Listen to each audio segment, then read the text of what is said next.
Assalamualaikum warahmatullahi wabarakatuh. Salam sejahtera untuk kita semua. Sebelumnya, saya ingin mengucapkan selamat untuk para siswa baru SMA Negeri 1 Dongko tahun ajaran 2021-2022. Perkenalkan, saya Ibu Rika Wulandari, Guru Sejarah Indonesia di SMA Negeri 1 Dongko. Baik, langsung saja kita ke materi. Apa sih wawasan Wiyata Mandala itu? Wawasan Wiyata Mandala itu ada 3 kata, wawasan, wiyata, dan mandala. Wawasan itu adalah cara memandang, cara meninjau. Kalau wiyata itu artinya adalah pendidikan. Mandala itu adalah lingkungan atau lingkaran atau bundaran. Jadi, yang namanya wawasan Wiyata Mandala adalah cara memandang sekolah sebagai lingkungan pendidikan dan pembelajaran. Nah, kemudian sekolah itu apa?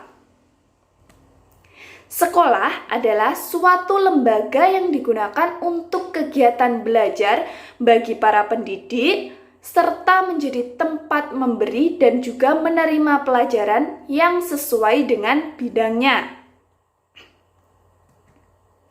Nah, kalau ini adalah visi misi dari sekolah kita, yaitu SMA Negeri 1 Dongko.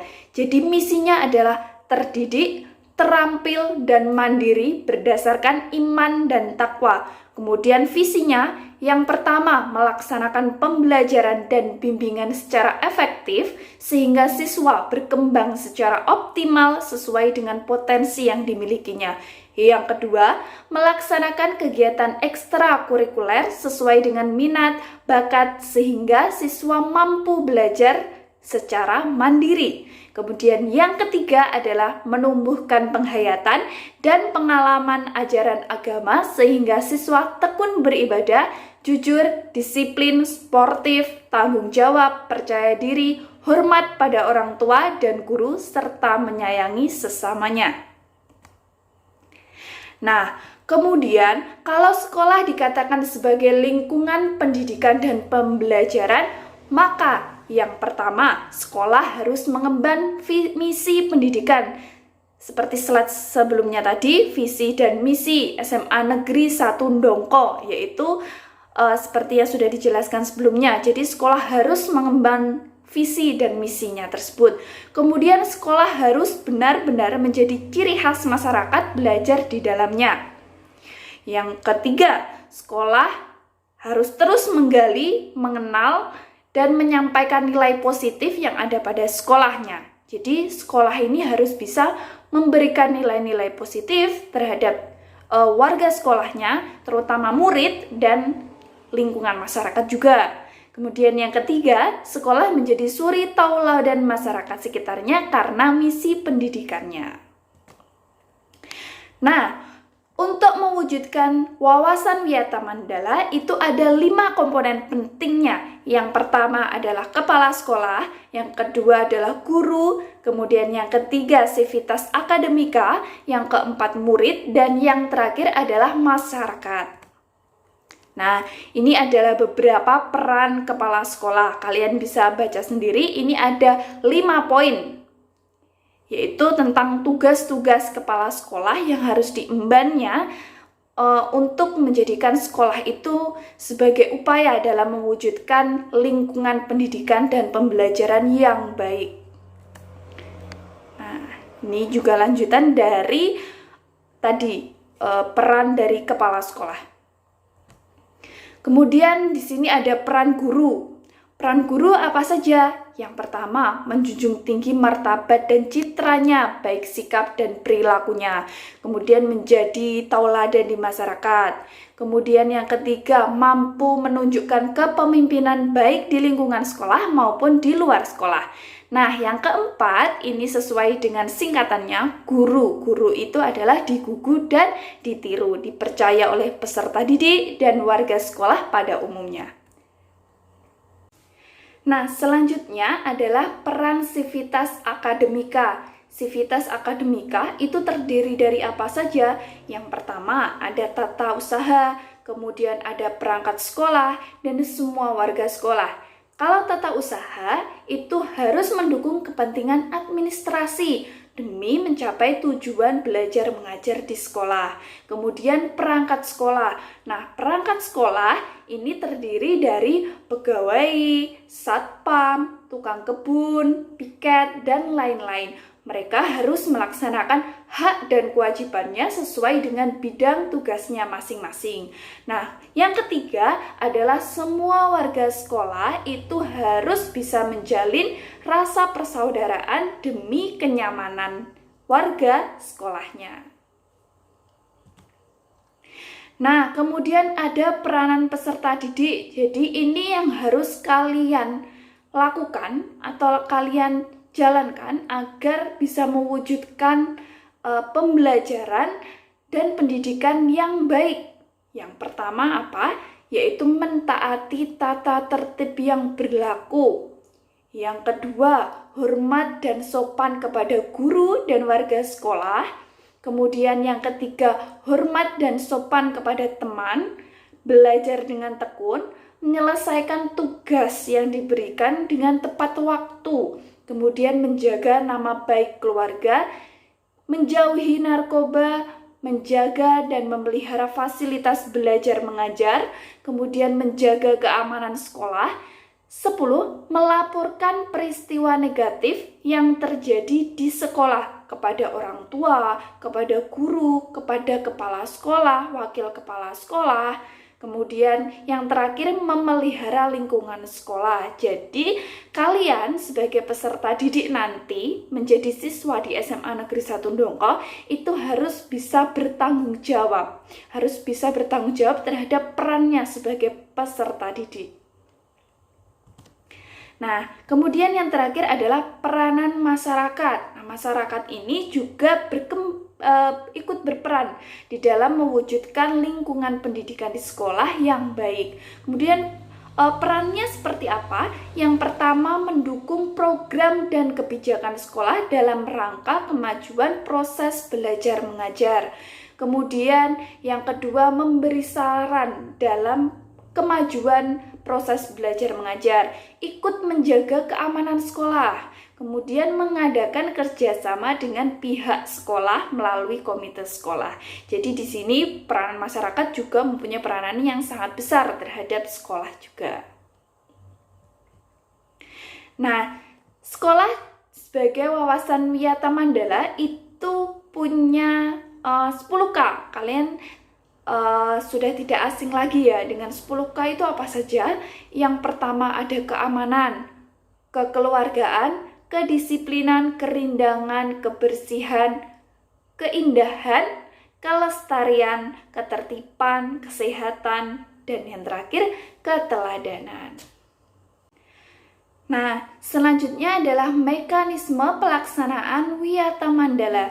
Jadi mekanisme pelaksanaannya itu ada 2 tahap. Tahap yang pertama adalah tahap preventif. Kemudian tahap yang kedua adalah tahap represif. Kalau tahap preventif itu adalah tahap di mana kita berupaya untuk menjaga sebelum pelanggaran itu terjadi.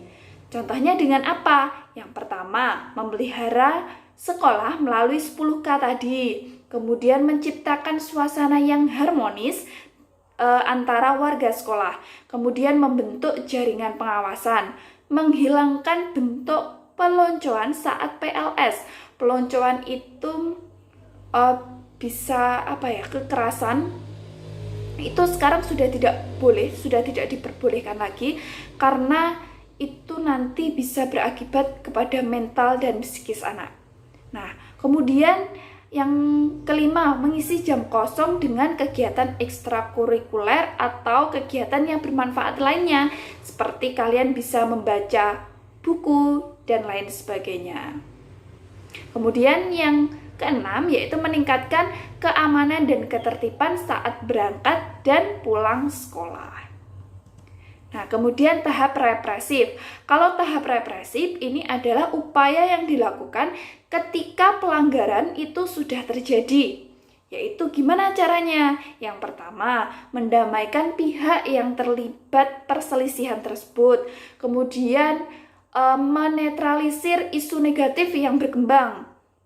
Berkoordinasi dengan pihak keamanan, menyelesaikan kasus secara hukum terhadap kasus yang melibatkan pihak luar sekolah.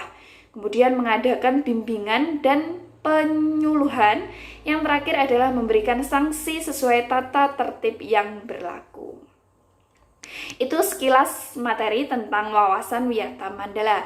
Lanjut kita ke materi belajar efektif. Apa belajar efektif ini? Oke. Nah, ini dia. Belajar efektif adalah proses belajar peserta didik yang berhasil guna. Artinya apa? Proses belajar dapat memberikan kontribusi kepada peserta didik dalam ranah kognitif, afektif, dan psikomotorik. Jadi belajar efektif itu adalah proses belajar peserta didik yang baik, yang benar, sehingga menghasilkan sesuatu yang berguna. Nah, bagaimana upaya mewujudkan belajar efektif? Itu adalah ada 10 langkah yang bisa kita lakukan. Yang pertama itu ada niat. Yang kedua itu disiplin belajar, fokus belajar, motivasi belajar, fasilitas belajar, continue, belajar kelompok, target hasil belajar, aktif belajar, dan banyak membaca. Oke, kita bahas satu-satu. Yang pertama, niat. Jadi, untuk bisa belajar, kita harus punya niat dulu dalam hati. Kita harus berniat bersungguh-sungguh untuk belajar. Contohnya, sebelum memulai pelajaran, kita berdoa dengan sungguh-sungguh. Itu termasuk dalam niat belajar juga. Tapi dengan catatan berdoanya harus sungguh-sungguh, tidak hanya menengadahkan tangan saja tapi pikiran kemana-mana. Nah, selanjutnya adalah disiplin belajar. Disiplin belajar ini harus kita tekankan dan harus kita terapkan baik di lingkungan sekolah maupun di rumah, karena sekarang ini kita belajarnya masih daring, jadi kita harus terapkan disiplin belajar yang baik juga di rumah. Fokus belajar, jadi di sini untuk mendapatkan fokus belajar, kita biasanya mencari suasana yang nyaman. Contohnya, ada seorang anak yang dia bisa belajar ketika suasananya tenang atau sunyi. Kemudian ada anak lagi yang tipe belajarnya dia bisa fokus belajar ketika mendengarkan musik. Jadi semua orang itu mempunyai tipe fokus belajar yang berbeda-beda. Nah, kemudian motivasi belajar. Motivasi belajar ini juga sangat penting karena ini nantinya akan mendorong keinginan kalian untuk bisa belajar dengan sungguh-sungguh. Jadi ini harus ada dalam hati kalian. Kalian harus bisa termotivasi untuk belajar. Nah, kemudian fasilitas belajar. Apa fasilitas belajar? Yaitu adalah kebutuhan belajar yang dibutuhkan untuk belajar. Jadi misalnya kalau di sekolah kalian membutuhkan fasilitas buku, banyak buku, kemudian catatan. Nah, kalau sekarang kan sistem daring, jadi yang utama fasilitasnya itu adalah kalian harus punya alat komunikasi. Karena kita tidak bisa bertatap muka secara langsung, jadi kita harus membutuhkan alat bantu komunikasi untuk bisa transfer ilmu atau melakukan proses belajar mengajar. Nah, kemudian continue. Continue itu artinya adalah berlangsung, keberlangsungan. Jadi belajarnya tidak hanya sekali dua kali, tapi harus berlangsung. Contohnya, belajar secara continue itu adalah kalian harus setiap hari menyisihkan waktu untuk belajar. Jadi belajar tidak hanya ketika saat menghadapi ulangan saja, tetapi kalau bisa setiap hari itu harus bisa meluangkan waktu. Kemudian belajar kelompok. Belajar kelompok ini adalah tipe belajar yang bersama-sama. Jadi bekerja kelompok. Kita punya kawan untuk saling sharing dengan satu sama lain. Kemudian target hasil belajar. Nah, target ini adalah sesuatu yang harus kalian capai. Jadi ketika atau sebelum kalian belajar, itu kalian harus punya target. Kalian harus menulis apa yang harus kita capai. Ketika saya belajar ini, saya nanti harus bisa ini. Itu jadi sudah terkonsep. Jadi kalian sudah punya target kemana kalian mau hasil belajarnya ini mau seperti apa. Itu kalian harus punya target. Kemudian aktif dalam belajar. Aktif dalam belajar ini juga perlu. Jadi artinya kalian harus aktif. Contohnya ketika pembelajaran kalian harus aktif bertanya. Kalau tidak ada yang bisa, ya kalian harus tanya. Kemudian aktif menjawab. Ketika kalian bisa menjawab pertanyaan, ya kalian harus jawab pertanyaan yang diberikan. Kalau untuk sekarang kan masih daring, jadi keaktifan belajar kalian itu ditentukan yang pertama keaktifan kalian ketika mengumpulkan tugas atau mengerjakan tugas. Kemudian yang kedua keaktifan kalian ketika mengikuti pembelajaran. Jadi apakah kalian aktif, sering bertanya ketika ada masalah, sering menjawab pertanyaan, itu termasuk dalam aktif dalam belajar. Nah, kemudian banyak membaca. Semakin kalian banyak membaca, itu ilmu yang kalian dapatkan juga semakin banyak. Jadi ketika kalian banyak membaca, kalian punya materi yang banyak, kalian juga akan pede ketika akan bertanya dan menjawab pertanyaan yang diberikan oleh guru pada saat pembelajaran. Nah, demikian materi wawasan Wiyata Mandala dan belajar efektif kali ini. Semoga bisa bermanfaat. Dan jangan lupa, silahkan dikerjakan soal-soalnya, karena ketika nanti kalian mengerjakan itu nilai otomatis muncul. Jadi nanti akan terlihat siapa yang mengerjakan, siapa yang tidak, siapa yang mengerjakan terlambat, dan siapa yang mengerjakan tepat waktu. Terima kasih, semoga bermanfaat dan tetap semangat. Wassalamualaikum warahmatullahi wabarakatuh.